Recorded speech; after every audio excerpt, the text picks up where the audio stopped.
മെൻസസിന്റെ സമയത്ത് മൊബൈൽ നോക്കി ഖുർആൻ ഓതാൻ പറ്റുമോ? നമ്മുടെ കൂട്ടത്തിലെ ഒരുപാട് പേരുടെ സംശയവും പല ആളുകളും തെറ്റിദ്ധരിച്ച ഒരു വിഷയം കൂടിയാണ്.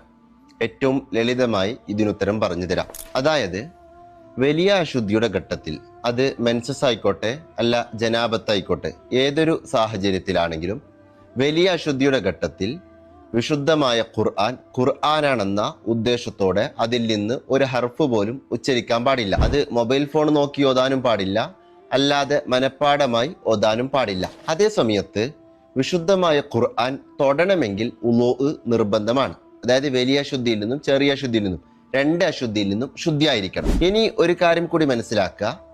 ചെറിയ ശുദ്ധിയിൽ നിന്ന് ശുദ്ധിയായിട്ടില്ല എങ്കിലും, അതായത് വലിയ ശുദ്ധിയിൽ നിന്ന് ശുദ്ധിയാണ്, ചെറിയ ശുദ്ധിയിൽ നിന്ന് ശുദ്ധിയായിട്ടില്ല, ഈ ഒരു ഘട്ടത്തിലാണെങ്കിൽ വിശുദ്ധമായ ഖുർആൻ തൊടാതെ നമുക്ക് ഓതാൻ പറ്റും. ആ ഒരു ഘട്ടത്തിൽ മൊബൈൽ നോക്കി നമുക്ക് ഖുർആൻ ഓതാൻ പറ്റും. മെൻസസിന്റെ സമയത്ത് മൊബൈൽ നോക്കിയും അല്ലാതെയും എങ്ങനെയും ഖുർആൻ ഓതാൻ പറ്റില്ല.